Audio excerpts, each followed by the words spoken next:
Okay, this is Mike Messier with John Hitchcock. Hello, wrestling fans. John Hitchcock is a legendary pro wrestling fan, and John, you were really the godfather of, let me see if I got this right, Section D front row, is that right? Front row Section D. That was the section we sat at in Greensboro, right, in the 80s, and it's kind of funny. The reason why we did that is because we needed security, right? Because we were crazy, nutty fans that would go to the matches and we would cheer for the heels no matter what. Big Four Horsemen and Jim Cornette and the Midnight Express fans. Oh, well, yeah. Well, you know, Ric Flair and Arn Anderson, Tully Blanchard. I mean, how can you go wrong? And Ole, which is arguably one of the greatest interviews that ever lived. But we were right there, and then as it progressed, we were able to get to the front row. Once we got to the front row, then we started holding up signs. And once we started doing the signs, people started getting into the signs, but it drove the regular fans crazy because they all thought that wrestling was totally real, and, right? And we're cheering. And so there's I don't want to go into the whole story, but there was one time they had an intermission, and this one lady walked up to me, and she said, "Would you during intermission, I've decided to pray for your soul because there's something wrong with you because you're cheering for Tully and Arn and Flair, right?" And I was like, look, you just need to wake up. The best wrestlers in the world, they're the champions. You need to respect the title holders because they represent you, the people. And the lady was just like crazy. And then one lady came up and we were like giving her shit, saying, look, the Horsemen want the girls in the sweaters. Right. They don't want the girls like the Rock and Roll Express with the teeny boppers and the training bras. Now, you think we're a genius. No, we just saw that on TV. That's what they used to say. So we would take the interviews, and we would use them against the people. And this lady walks up, and she pulls her sweater up, and she goes, "Are these big enough for you?" and we looked at her and said, "Well, come back. If that's a hope chest, keep hoping. Wow. If those are pancakes, you might as well flip them." And we just like giving these people shit, and before we realized that,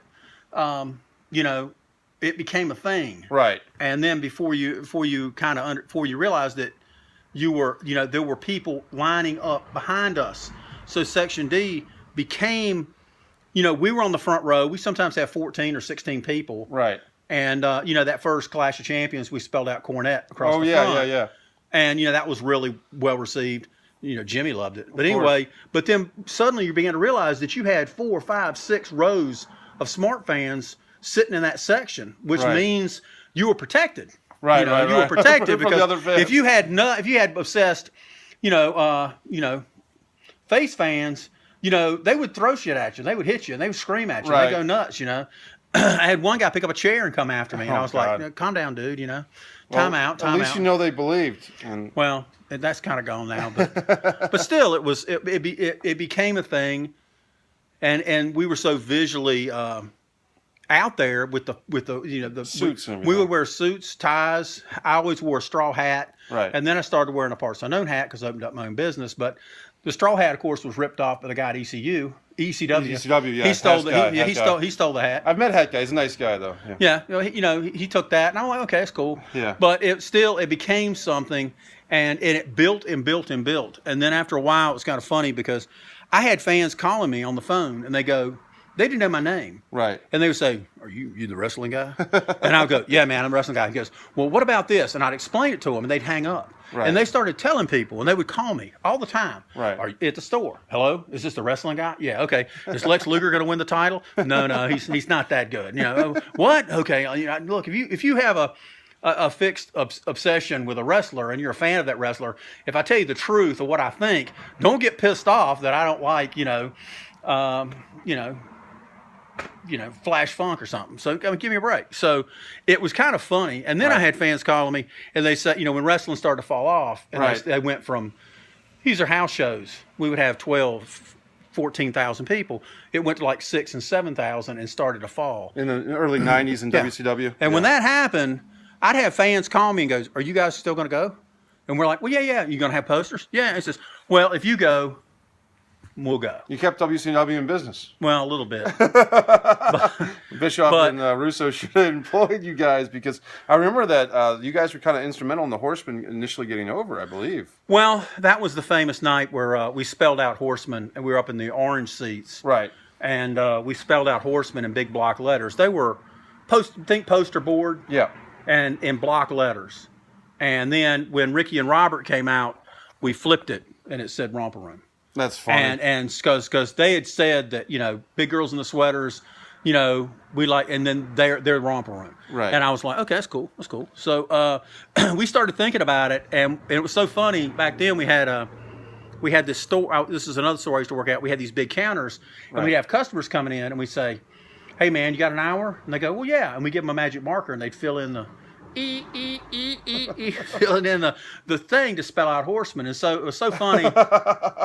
It was so funny. And we got there, and it's the first time we had a separate group who joined our group. Right. And that was Dan Grundy and Billy Pritchett and Jimmy Pritchett and Bud Grundy. And they joined our group. And so we had a biggest group we ever had, a Heels fan in one place. Yeah. And we knew it was going to be something special because they just done that stupid. Remember that angle where they jumped Ricky Morton and they hit his nose and he wore the tape on his nose? They ground his face into the ground. Yeah, ground it. And they had the thing on his right, the hockey mask type of thing. Yeah. But he had the tape on his nose. Well, Billy Pritchett and his brother walk up to me and Bud, and they've got pieces of tape, white tape on their nose. You could see it a mile away. Right. And they're like, I said, you got any more tape? And they were like, hell yeah. And we all had tape on our noses. And people were coming up to us going, these two people came up and they went, we have one serious question to ask you. And I was like, okay. Are you wearing that tape to support Ricky Morton, or are you basically making fun of Ricky Morton? And we went, you mean Punky and Hoot? They suck. Come on, they suck. They're punching bags. Come on, be with real men, like the Horsemen. Arn just called them the Horsemen, but we started going, are you kidding? And people were getting more and more and more angry, and it just kept building and building. And then two of my friends, one was in the press box, and one was over at the other end of the arena with a bunch of the baseball players from the Bats, which is now the Grasshoppers. But he ran down and said, John, do you know what you're doing? And I'm like, yeah, we're giving these people some shit. They need to be educated. We're the big guys. And And it's so fucking funny. He said, no, John, take a break and look around. I said, okay. And I had guys with me who could talk as much shit as I could, right? So I stand up and I look, and I realize we're surrounded by over 400 people. Oh, God. They had 2 intermissions, and both time we were surrounded, and people were yelling and screaming and throwing popcorn and drinks. And there was this one old lady there who didn't have any teeth, and she was chewing gum and grabbing the gum and throwing it at me. I mean, I remember looking at her going, that's disgusting, And we just kept stirring it up. And then I looked over, and the wrestlers were coming out during intermission going, what the fuck's going on?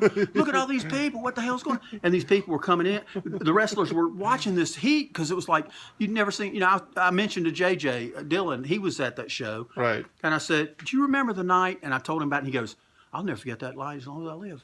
He said, man, you guys had guts. Nobody had ever done that before. Nobody ever cheered for the Heels before. He said, that was the first time we'd ever seen it. And when it was great because Tully and JJ and Flair come to the ring, and we hold up Horsemen. Yep. And when the Horsemen go up, it's great because what happens is JJ sees it and goes, oh, my God. And he runs in the ring and goes, Tully, look. And Tully sees it, and Tully goes, oh, that's great. He got it. Yeah. And they run over to Flair, and they tap him on the shoulder and went, look at that shit. And Flair sees it, and Flair goes, woo, and he does a little dance, and he climbs on the turnbuckle, and he's pointing at us. Yeah. Now, that's the coolest thing ever. Those guys acknowledging us. Right. But what they're doing is they're putting the heat on us. Yeah, right. Because these fans are watching this shit. Yeah. And then we flipped over for them. They were going to wrestle Ricky and Robert. Right. So we flipped over the sign. It spells out Romper Room. Oh. And JJ went, was on the floor, and he jumped up and went, oh, my God. And he runs up, and he shows Tully, and Tully sits on the second turnbuckle and is grabbing his stomach, and he's just laughing and pointing, going, that's the funniest shit. And they show it to Flair, and Flair goes crazy. He goes, yeah. So they went, turn it around. And we were like, no problem. And so, they announce, here comes Ricky and Robert, drummer. They come running in. And it was so fucking funny. And they run in, and they're getting in the ring. They're like, yeah, let's go, rock and roll, rock and roll, brother, rock and roll, and all that shit. Yeah, all the bandanas. And they're out there, and we're standing there, and we got Horsemen. And Tully and Arn, not Arn, but Tully and Flair and JJ just go. Right. They point. Yeah. And they turn and look, and there it says Horsemen. Right. And they're like, what? And then I went, now, We flipped it, Romper Room. And we did Romper Room. You can see Ricky and Robert go, oh, shit. What the hell's that? And they're laughing, going, yeah, that's right. We're the Horsemen. You're a bunch of pussies. And they're yelling at them. And the crowd is like, it's cinching up. The crowd's getting more into it. The crowd's getting more fired up. Anyway, they changed the finish of the match and had Tully and Arn win. And then they changed the steps and said that it wasn't for the title. Oh, okay. Because we were scared if Tully and Arn lose, these people are going to come down and want a piece of our ass. Yeah, right. But they just disappeared. Luckily, you did not. It was like a match. It was a match. It was close. I mean, it really was close because we weren't. That's why you explain why do you go to the front row, because there was security. There you go. If something happened, you could go, excuse me, security. Right. Here's my ticket. I'm on the front row. This joker is obviously lost or confused. Right. Get his ass out of here. Grandma just threw gum at me. Oh, God. Now, speaking of which, you have a great store here, parts of the comic book store. We're celebrating 30 years in August. That's awesome. The store's been open. That's great. And all we do is sell comics. We don't sell cards or magic or Pokemon or dice or clicks or any of that shit. All we sell is comic books. We've been pure to comic books because I have a passion for it. I've loved it ever since I was a kid. Yeah. And I still collect comics and I still love comics. And and that's what we do. And I've been doing this, like I said, it'll be 30 years in August, which is pretty scary because I've been here for 30 years doing this. And of course, we used to have a lot of wrestling paraphernalia up. Right. But then what would happen is fans would come in, and before you realize, you'd have, especially on a wrestling night at the Coliseum, you'd have 15, 20 people in the store. They're not buying comics. They just want to talk about wrestling. They're just looking at stuff. They just want to talk about wrestling. That's all they want to talk about. And then you're trying to... Is there crossover from comic? I mean, I'm sure there is, but how much of a crossover between comic fans or graphic novel fans and pro wrestling fans? Well, that's kind of tough to say, but there is definitely the white hat, black hat, good guy, bad guy thing that goes on in wrestling and goes into comics. So there is that morality play kind of thing. But the magic of comics is the magic of storytelling. Right. I mean, great storytellers like Will Eisner or Harvey Kurtzman or Alex Toth, one of those guys who could really tell a story visually. They could break it down panel to panel and take you on this journey. And let's face it, what are the great wrestlers all about? Telling the story. Telling the story of good versus evil. Story. And the great ones, greatest tag match I ever saw, Midnight Express with Bobby and Stan with Jimmy versus Tully and Arn and JJ, and it was and they tore the Greensboro Coliseum down. Yeah. And that was rare because usually we would have Flair main event all the time. And don't get me wrong, we never complained with that because you got to see the greatest wrestler ever. Yeah. But that night they changed it, had those guys in the main event. And they put on, that's the first time I ever called the Observer and said 5 stars. There's never, the timing was perfect. Everything was perfect. Stan was great. Everything was set up beautifully. Everybody played off each other. It was just like bump, that a bump, that a bump, that a bump, that a bump. And you're just like going, holy shit. I mean, it was incredible. I always think that Sweet Stan Lane kind of gets the short end of the stick. I mean, Jim Cornette always speaks highly and rightfully so of beautiful Bob Eaton's ring work. But I thought Stan was really good. And he also did the thing where Stan would introduce Cornette before their matches. We once did posters that said the Bobby Eaton, the Rembrandt of wrestling, and the Stan Lane, the Picasso of pugilism. That's funny. And Jim Cornette was the Gauguin of Gab. We held those posters up, and they fell out laughing. And then for the whole tour, that's how Cornette introduced themselves. Oh, that's cool. As the Picasso of pugilism. And so we always would have fun, but that's the thing about wrestling is you're going to have fun. Yeah. And my attitude was, well, I want to be more than just the spectator. I want to somehow be slightly involved in helping to manipulate the crowds, and the best way to do it would be to cheer for the bad guys. I was listening to kind of an interesting podcast between my buddy Vince Russo and Matt Coon. They were kind of debating fans booing Ronda Rousey, and for me, I don't have a problem with it personally because I think that if you pay for your... Not many people are buying tickets to see Raw in person anymore, but for those that do, if they want to boo Ronda, if they want to boo whoever, they probably wouldn't boo her if she hadn't announced that she's leaving to go have a child and she's going to take a break. Right. And they're probably disappointed in that. I mean, there's no bigger star in the women's field than Rousey. I mean, give her credit where credit's due. And also give her a lot of credit for learning how to have better and better matches. Yeah. She puts herself more and more in jeopardy. And let's face, in the match, she knows how to work a match. But let's face it, all she has to do is just walk over, bang, bang, arm bar, win every single match just like that if she wanted to. Right. Because she, same with Lesnar. She's having good matches, but I guess there's nothing wrong with her. There's nothing wrong with her. The new product is I think the wrestlers now are probably physically more talented than the wrestlers, and they're more athletic than the wrestlers. My generation growing up watching it in the 60s and 70s and 80s. Right. But they don't have the characters. Yeah. They had, back when I was watching wrestling, if Ole Anderson came into the territory, he was a bad guy. If Dusty Rhodes came to the territory, he's a good guy. And you knew that. Not just from the wrestling magazines, but you knew they didn't like each other. And think of the characters, Terry Funk, Stan Hansen. I mean, these guys are well-defined. Buzz Sawyer. These are well-defined characters. Probably part of it is them, but they're so well defined that you throw them in the mix, and it doesn't take long to establish who's on one side and who's on the other, and then have the matches. Nowadays, you don't know. We were just talking about this a minute ago, Mike. Yeah. But when I was a kid, you could watch one show and you know who's good, who's bad, who doesn't like each other, and what it's building towards. You could figure it out just like that because it's simple. Yeah. Keep it simple, stupid. And they don't think like that. They never think like that because they're trying to outguess everybody. They're convinced that the newsletters, the Observer, the Torch, and all that stuff, they're all convinced that that's ruining wrestling. Right. But only the people that are obsessed get into it. But that has changed now with being online and being with the computers, because now everybody can get that information rapidly. Just bang, bang, bang, they can get that information. Everybody's Dave Meltzer now, for better or for worse. Give Dave his credit. He's the Obi-Wan Kenobi of the wrestling newsletters. Sure. He's the guy who's the keeper of the flame. He knows more about everything than just about anybody, except I know more about Mid-Atlantic than his ass because I grew up here and I watched all that shit.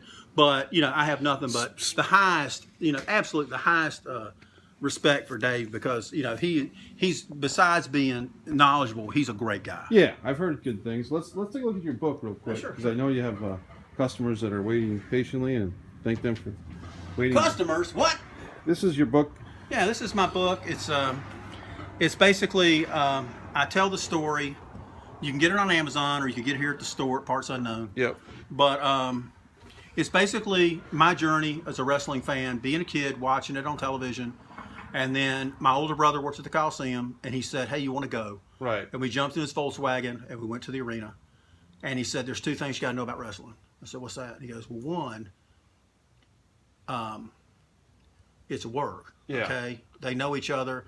He worked in the back, and he used to bring beers to Rip Hawk and Sweet Hansen and shit like that. Right. And he said, but the other thing you got to remember is half the enjoyment of wrestling is the fans. You're going to see the nuttiest people, the most obsessed, crazy people, and that's a part of it because they believe it, they're into it. You'll see people you've never seen before, and I swear there's some that look like they came off of tractors, and they walked in and they're chewing tobacco and spitting in cups and shit. And I went, oh really? And I went, yeah. And after my first match, I knew that I was going to be one of those nutty motherfuckers sitting watching it because I was terribly disappointed because my favorite wrestler at the time was the Missouri Mauler. And he was the Eastern Heavyweight Champion, and he lost the belt to Danny Miller in the Chicken Wing Crossface, and it pissed me off, even as a little kid, that could happen because the Mauler was really Rip Hawk and Sweet Hansen were the first cool heels, right? But Missouri Mauler was funny as shit. I mean, he was really funny, and I remember leaving, going, damn, that's just not fair. And then I started trying to go whenever I could. But this is what the book's about. It tells you the story of. Being a fan, going to the matches, being involved in the matches, and then the whole creation of the front row. And then once the front row hits, once the front row goes, then the signs and all that started building. And then, we were right there for all that Horseman stuff and the Midnight Express and rock and roll, that big feud. And Bruce Mitchell was one of your kind of the younger members. Bruce came into wrestling, came into my comic book store at Acme Comics downtown. Yeah. And he was the dumbest bastard who ever walked in the store because he didn't know anything. He knew enough about wrestling. Right. And then we started talking about wrestling, and he always said I was the first person he ever met who actually was discussing wrestling, not like, gee, he's going to womp him. Who's the good guy? Was starting to break it down and understand it. And but no kidding. I mean, he he's a real student of the game. He's a real scholar of the game. You can't, No, I like to good. mess with him all the time because let's face it, he's trouble. But anyway, but he came in and we said, hey, you want to go to wrestling? And he was living in Beckley, West Virginia, working for Belks Leggett. Okay. And he would drive from West Virginia down to Greensboro, and we got him a front row seat. Before GPS. Yeah, he'd come in and he'd come in and he'd sit with us, and that was one of the funniest things. He didn't understand the game. Right. The game was we had established ourselves as the biggest, as the heel fans that stirred it up. Yeah. And he's sitting on the front row with us the first time, and he goes, "One thing I always wanted to know: can they hear you?" Now we're on the front row, and they're from here to the wall, right? I mean, Right. and I went, "Well, why don't you give it a shot?" Well, he took his first. He made a tactical error, Right. Because we've been running a feud with Ricky and Robert forever, Right. And so Ricky and Robert come out, and he stands up, and he goes, "Hey, Morton, you suck." And Ricky Morton and Robert Gibson run across the ring, and Ricky Morton says, "Hey, Four Eyes, I've turned down more pussy in one day than you've gotten in your whole fucking life." And that record still probably And stands. and here's Bruce. Bruce goes, like, "What the fuck?" And I'm like, I can't let that go. Right. We got a reputation at the front row of being Sure. smartasses and shit. So I went, "Hey, Morton, are we talking legal pussy here? Or are we talking any girls in the training bras and God. T-shirts or any farm animals you might have banged on the way to the arena? Because we're not too sure about you. And you and Ricky and Robert look a little bit too close." Right. He lost it. "You son of a bitch." He lost it. He got so fucking mad. And he was, they started the match. They were from Memphis. They started the match, and it was so freaking funny because Gibson was in the match wrestling, and Ricky Morton's in his corner. He's screaming at me, "You motherfucker." He's screaming. I don't remember who was wrestling, but they were laughing like, Right. "Oh my God, what a line." And I don't know where it came from, but it just did. But we were like yelling, and he's screaming at me the whole match, "You motherfucker." And I was like, the flashback, last time I saw Ricky and Robert were in Raleigh at one of the reunion shows. Right. They have it at Dorton Arena. It's really cool. It's like going to see the matches, like in one of the strongholds, the Great Dorton Arena. And it was so funny. I got there and I saw him and I went, "Rock and roll, brother." and Ricky looks at me and he goes, "Oh, Greensboro, come on over here."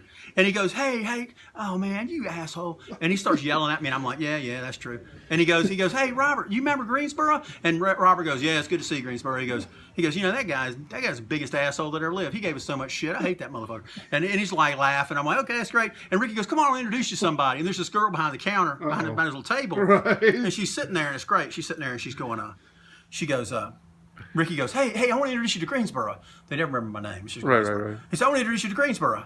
And she goes, "This guy right here was in the front row of Greensboro, and he gave us more shit than anybody alive. This guy's the biggest dick. I hate this guy. Everybody, we hated this guy, but now he's our friend." And I looked at the girl, and the girl's face is like this. What? And I looked at her and I shook her hand. I said, "Whatever he said, it was worse." And she started laughing. Ricky's like, "Get the fuck out of here, Greensboro. You're such a dick." And I was like, "Well, thanks. I appreciate that." And I have no problem with being Greensboro. It's a great I city. love I mean, I haven't been here in years, but I'm so happy to I love Greensboro. check in with the And city. it was the hotbed, It was the hotbed of Crockett. I mean, It's a cool city. I mean, they get the minor league. At the time, they had minor league hockey here. I don't know if they still do, but well, they got the Hurricanes, but that mostly is out of Raleigh now. yeah. They got NHL, which is cool. But they still got ACC basketball, which is the best in the world, But it's home of Starrcade 83 and 84, 85, 86. I was at Starrcade 83. That must have been fun. If you ever see the interview with Dusty Rhodes, Yep. and he's standing there and they do an interview, And the audio goes out, I'm standing behind him. Yeah. The one that works. Okay. I'm standing there and I got a dark beard and I'm standing right behind him. And it was really funny because he turns around to leave. Yeah. And of all people, he shakes my hand. That's cool. And everybody there was like, "Well, why did he shake your hand?" And if you know me, I went, "Well, he remembers we had a feud once in Texas. It was a Texas loser leave town. That's why he's in North Carolina now, because I kicked his ass." Oh, because you. And I was a big kid, and these guys were like, "You're a wrestler?" I was like, "You can work everybody, You can work everybody. So yeah, it was. It's always wrestling's always been a big part of my life, just as well as comics, obviously. I mean, you can spin around and take a look at all. Yeah, let's take got a little bit of everything You mentioned here. Will Comics, Eisner has got that beautiful all these things. This is just the store to go to if anyone's in Greensboro, and you're right near the. If you're interested in comics, It's the place to go. You're right near UNCG now, Yeah, we're a block and a half from the college, and 2 blocks from Greensboro College, which is cool. which has got to help with customer flow. There you go, big man. Yeah. I appreciate your patience. Not a problem. Yeah, thank you. I was curious, you don't have your root, do you? No. Okay. I'm here in total. It's one of those things we only got 3 or 4, and for some reason it's all out. So that's cool. And I literally came in last night just for that and forgot about it. Got distracted. Well, the new books weren't out till today, but it did come out today. Maybe next week. I've never read any. I mean, that's support because the artist was like Turner Brothers. Oh, okay. I just wanted to That's very cool. support some pretty decent artists. He did some the Iron Man of Heart was the ones that I like. So. Yeah, that's cool. Very cool. Just take a second. Here, yeah. There we go. There we go.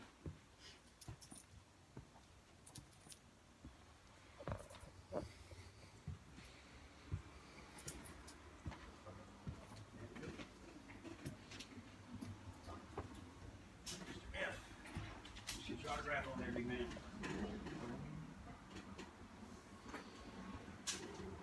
And there we go. Thank you. Get back next week. Maybe that book will be out by then. Okay. John, I'm still rolling. It's gonna wrap it up, but I always have the feeling like you're like the one guy where like, pro wrestling's my real passion, but this comic book stuff is like my serious business. It's kind of cool that you pull it off like that. Let's face it, you got to make a living. You got to make a living, and most guys are doing like insurance or the 9 to 5, and you're like, I run a comic book store for serious work, but I'm a pro wrestling fan for fun. I love that dichotomy. Well, it's amazing. It's amazing the people that are comic book fans. I mean, Raven's a big comic book guy. Oh, Raven! I've worked with Raven a little bit. Raven's a cool guy. Yeah. There's Tony Schiavone was getting comics for his kids. Was talking about it. That's one thing I did on purpose. Is I misspelled Tony's name every time in my book. It's a tough one. Because they always it's not because I didn't know it. It was because they called him something. Every wrestler called him a different name. Mr. Right. Schiavonto, Tony Schiavante, Tony Schiavonto. They called him a different name every time, and I thought that was great because they never got it right. Giovanni. I was wondering. But Tony's a really great guy. He started radio here in Greensboro. And it's good to see him back with a podcast. Here's a Wahoo McDaniel who I actually saw wrestle in North Carolina.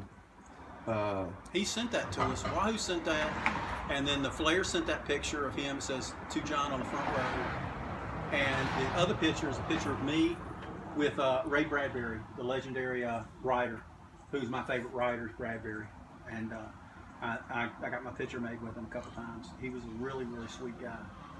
But if you haven't read Martian Chronicles or Fahrenheit 451, or there's Illustrated Man. I mean, he was like, the guy was a genius, and he loved comics. So he would go to shows. He always went to San Diego, so you could always get a chance to meet him if you're lucky. I was curious if there's ever because I have a few. I have like an Ultimate Warrior comic that I think he helped write or did write altogether. Oh yeah. The best part of that comic book is to be 6 pages of him ranting about the mushrooms growing out of his fingers. I mean, he was all. It was like the guy wrote this most insane stuff, and they just put it in the book, and you get it, and you just fall out laughing because you're trying to read it. And it was like one of his interviews about the power of the warrior, and every time I look, and I always crack me up because I'm like, he might have been one of the worst main event wrestlers in the history of mankind. No, I take that back. Diamond Dallas Page was the worst main event wrestler. You're not a DDP guy. He sucks ass. He's terrible. He's the most overrated guy ever. He's terrible. Matter of fact, with the exception of the section of Savage, every WWE, and maybe Bret Hart, maybe a little bit Shawn Michaels, most WWE champions aren't any good. They're not. Compared to Mid-Atlantic, compared to Crockett, when you got the guys they had, the Funks and Briscoe and Nature Boy. I mean, that stuff, it would never be topped. I would ask any current wrestling fan who might dispute what you're saying to check into a Jack and Jerry Briscoe versus Steamboat and Youngblood, Starrcade '83, or anything of that era, because No, I Just the always, wrestling to me was really great. well, I always cheered for the bad guys.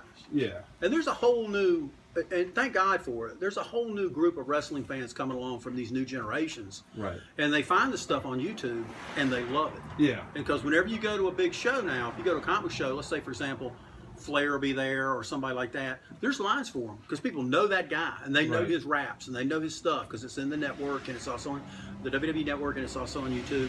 And those people are discovering it because I have people coming in that are very young. Yeah. And they'll come in, they'll start talking it.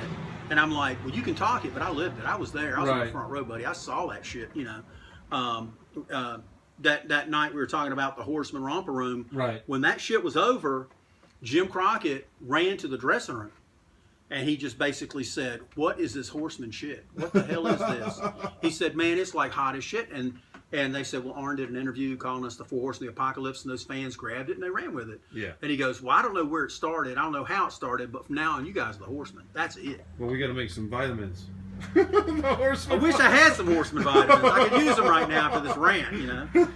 But no, it was really sad because in 1991 in December they stopped having matches in Greensboro, Yeah. which was the establishing point, and they took it to Winston-Salem. Right. And when they went to Winston-Salem, you think I'm kidding, but they went to the annex, which seated about 1,900 people. Right. And we'd go to that and sit on the front row. Yeah. And you talk about taking something over. If you can take over the arena and stir it all up when you're talking about 15,000 people, and you go to maybe 1,500 people, shit, it's on, you know. Yeah.